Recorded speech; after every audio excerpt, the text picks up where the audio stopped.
Welcome back to Kitco News. I'm Jeremy Szafron. Well, the world is bracing for another round of economic shockwaves, this time from the return of tariffs. President Donald Trump's Liberation Day announcement has brought in a sweeping wave of new trade policies, and the markets, they're reacting fast and hard. Global stocks are in correction territory. U.S. markets have seen back-to-back sessions of heavy losses. The Dow is down 1,500 points today after a similar drop on Thursday, and the Nasdaq is looking to close in bear market territory. Meanwhile, yields have also tumbled below 4%, signaling recession fears are rising fast. And over in Japan, their prime minister is calling the U.S. tariffs a national crisis, while the IMF is describing it as a significant risk to the global economy and an inflection point for financial markets. And now we have China responding to sweeping U.S. tariffs with retaliatory duties, on all American imports and new export controls on critical rare earths, raising fears of global economic slowdown. And at the same time, President Trump has doubled down on his aggressive tariff policies amid plummeting U.S. stock markets, stating Friday that, quote, "My policies will never change." So where do we go from here, and what are the technical signals that matter now? Joining me is Chris Vermeulen, founder and chief investment officer at the technicaltraders.com. Chris, always great to have you on. Good to see you. Yeah, same, Jeremy. Always a pleasure. A crazy day as we can get started. I wanted to get started with the bigger picture, though, because Trump's tariff plan has ignited what many people are calling a full-blown global trade war. China, as I mentioned, has retaliated against Trump's latest tariff with levies on all American good and export controls of rare earths. Firstly, how are you seeing these macro signals before we get into the technicals? I mean, are we in the early stages of a deeper market correction, or is this simply a volatile but tradable pullback? I think we're starting to see a major market top. I mean, if you look at some economic data, unemployment and layoffs and all this stuff and housing pricing, how it's all been moving, it has been signaling for quite a while that the economy is slowing. People's spending is coming to a grinding halt. I mean, based on what most people consider a recession, we're not close to one yet. But when you look at the details and the technicals, the trend has changed from a bullish economy to a neutral to bearish. And the whole wave of tariff is kind of just, usually the governments kick the can down the road and try and extend the markets and keep things frothy. Tariffs are more or less just taking the can and throwing it in the garbage, and the markets are just dumping out. And, we're going to see everything in America become much more expensive. Almost everything comes from China, and they got massive tariffs, and we got all these other tariffs and other products. So that is not good. That means slowing sales. That means we got earnings seasons coming up. I'm pretty sure we're going to see a big downturn in forecast for earnings for companies. Investors don't want to see that. If earnings are not good for this past quarter, and the projected forecast for earnings is even lower than expected, I think that the tide has changed. We've gone from a bullish environment to, I believe we're now in a bearish environment. And I think that starts next week, to be honest, is the new kind of bearish phase. The new Monday, we're calling it. It's going to be interesting to see, of course, when markets are closed. And I mean, Chris, technically, though, what are the most important levels that you're watching right now on the Dow and the S&P 500 and the Nasdaq? I mean, is there any support zones, or are we just in a free fall? Yeah, there are. I mean, I use pure technical analysis. I kind of weave out and get rid of all the economic data. But when we take a look at the actual price, as investors, we all want price to move in our favor. This is the weekly chart of the S&P 500, and we have the COVID low down over here. And using a Fibonacci extension, which Jeremy, you and I have talked about and I've shared before, it's one of the most powerful technical tools to project forward where the next two price targets are. And so if we take the COVID low and we go up to this high that we saw in 2022, and then we can gauge the strength of the pullback, we can bring that forward to where price should go. Now, there's two ways. The two targets on here are the 618 extension, meaning the move from this low should be about 61% of this initial move. And we should see the market pause and have a hiccup there. And when we do have a pause or hiccup, we almost always see 100% measured move get hit. And so the S&P 500 hit that move, and it has put in this like double top formation. It's clearly being rejected. And so the bullish phase, we were in a bullish environment. Now we're switching to a bearish environment. What happened right here is exactly what's happening, or what happened back over here. And so that's the upside, knowing, okay, we've just slammed our head into the ceiling, and now that trend is done, and now the market needs to digest.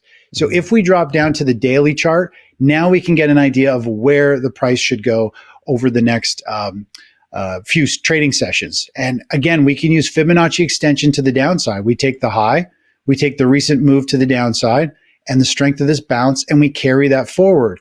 And you can see, as of you and I are recording this today, which is Friday, April 4th, we have now, it came down and closed at the 618 yesterday, and then is sold off, and we've hit that 100% measured move, which also happens to be a pretty major support level through here. We had a very significant pivot low. We had another pivot low. We had a bunch of trading above and below it. So this is a technical level that, okay, the downside is mostly, I think, done for this particular leg. We've got the VIX up like 100 and something percent in the last couple of trading sessions. Everyone's buying put options, betting on falling prices. So everybody's scared. They're liquidating. Now they're betting on falling prices.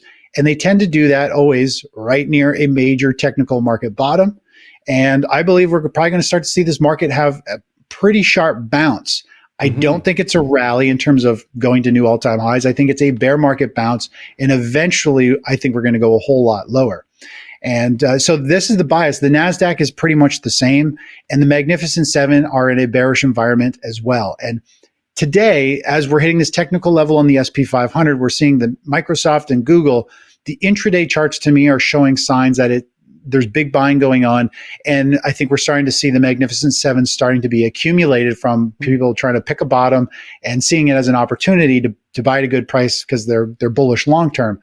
And that is a sign. If the Magnificent Seven are starting to firm up a bit, that probably means we're going to have a big bounce starting in the next few sessions. But today is a bloodbath. If we close near the lows on the session, that fear is going to carry through the weekend. People are going to percolate and get more fearful because they can't do anything. We'll probably see a big gap lower on Monday. And everybody will eject at the open, and there'll be a little washout. And Monday could be a very significant washout low, and that's when the bounce starts. So that's my short-term take on the SP 500 and the NASDAQ at this point. Okay, so you said that there's a little bit of support there, some people buying the dip. I mean, let's talk about sector pain, because as you mentioned, tech is bleeding. Apple, Nvidia, Tesla, all really down because of their exposure to China. But now, bank and energy stocks are falling really fast too. What are you watching there? I mean, is there any safe haven out there? I think the only safe haven is the best play right now, the one that we moved into, like just before this market was rolling over, we got a sell signal about 16, 17% ago. The technicals have been choppy for the past month and a half, and we moved to cash. Cash has kind of been the play. And that's what everyone, we've all been talking about. It's so nice to stand on the sidelines and avoid this. Because there really isn't a safe haven play. Gold is holding up very well. Gold is only down 5%, where the rest of the markets are down 15 to 20 or plus percent, depending on the in particular asset that we're talking about. But overall, gold is the holding up the most. I still think gold is going to hold its value. It might want to push a little bit higher. My next target for gold is about 32.75. Okay. But it has hit a major resistance area on the chart. When we look back at these price patterns, 3,200 more or less is a pretty significant resistance area. So there isn't a safe haven, and this is a perfect example of why gold is crashing and why silver is crashing and miners. People see them as a defensive safe haven play, but when we are in a bear market and there's actually a pure panic and selling, there isn't much safety anywhere. People can still be in the right position and they still panic and they sell it. So the only thing that's really positive today is You brought up silver there. I want to go back to that, because looking at silver today, I mean, it's been wild to watch it. I thought that there was going to be some support around $30, yet here we are. Man, I know. Silver, silver's got a few pretty bearish patterns playing out here. I mean, it's had these three surges to a high, which when you condense the price and the speed that they go up, this is a very bearish price action. As we know, the markets like to take a staircase up and then they take the elevator down. Silver's known for this. Silver usually has a series of big, long red bars you got to be aware of. They do a lot of damage. And I think this is a sign, like silver's hit its 100% measured move based on Fibonacci. It got rejected this week. Massive volume. So I think the game has changed. I think we've gone from a bullish environment in the stock market and the economy to now we are in a bearish environment. And so any bounce from this is going to be like just an opportunity to, I think, trim off positions, because I do think almost everything is going to go pretty much lower. Bonds are acting as a defensive play, and they're coming back to life. I think bonds might be the only one play that could hold up and move higher while everything else kind of dumps out. I think 2025 is going to be difficult for the rest of the year. There will be some big percentage bounces along the way because the biggest rallies happen in a bear market, but they still get sold into.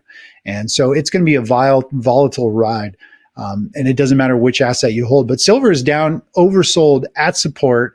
And I think the whole market is ready for just a bit of a bounce after probably Monday's washout low.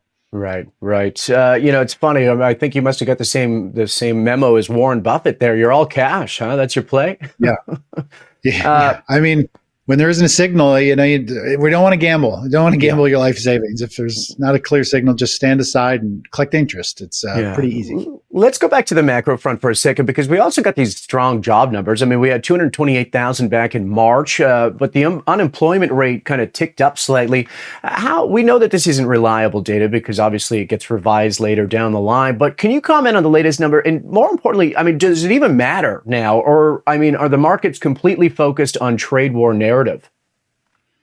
Well, I definitely think the market is totally focused on tariffs right now. Everybody's all concerned, and countries feel threatened or hurt from tariffs being slapped on them and things like that. So tariffs are definitely taking the front headline news.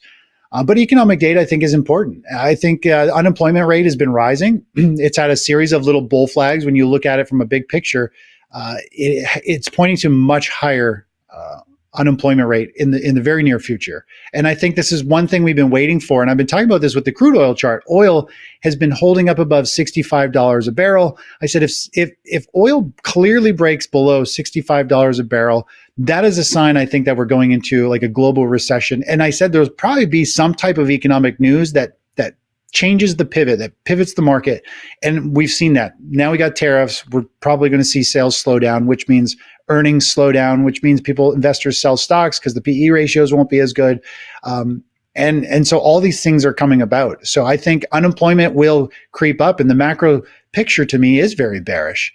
A lot of people don't realize that. Like, I'm in Ontario, Canada, and I think the unemployment rate here is like 7.5%, but nobody's talking about it. It's high. Yeah. Things are not as rosy as people think. And the news, I think a lot of the news on TV covers it up. And as you said, they revise numbers, they change the calculations of which data is even in it. So we don't even know how it compares to how it should have been based on old formulas that the Fed and government uses. Canada had some crazy job numbers come out today that were not looking good either. Of course, Q1 just ended, so we should be able to, at the end of at least Q2, see what the effect of some of this tariff call is. I wanted to step back a minute, though, because you've been doing this a long time, Chris. How do you prepare as a technical trader for an environment like this where political shock is overtaking traditional economic signals, especially when Trump doubles down saying his policies will never change? Well, I mean, you really have to try and filter out the news. Obviously, the political stuff, they are landmines. You don't know when one's coming, when it's going to go off, and how big it's going to blow off. So you just have to be very cautious. You have to manage positions. What I do is I follow trends. Typically, the market leads you to the data, leads you to the news. The charts have been pointing to this happening for the last several months. The market put in a major top. It's been selling off like the stock market for the past month and a half. It formed a very bearish chart pattern that pointed to an imminent sell-off this week. And then, the tariffs hit. So I've always found that the charts will paint the picture, and then news comes out, and then the rest of the picture is done from the news. And everybody's like, oh, well, that was a news-driven move. It was all. I'm like, no. It was already factored into the markets and the momentum. It was already set up. So you're best to follow price and not react to news. If you just follow price, the news tends to fall in your favor. You don't know what it is or what's going to happen, but the news tends to follow the price, believe it or not. And the price paints the picture and the direction before the news comes.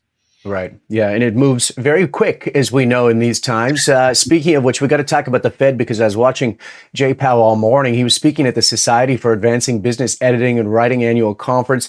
And Jerome Powell pointed out that tariffs are higher than all forecasters had predicted, and that the economic effects will include higher inflation and slower growth. But at the same time, the Fed chair stressed that the U.S. central bank will wait before making any rate changes, stating, quote, that it is too soon to say what will be the appropriate path for monetary policy. And following Powell's comments, the CME FedWatch tool is pricing in only a 35% chance of a rate cut in May.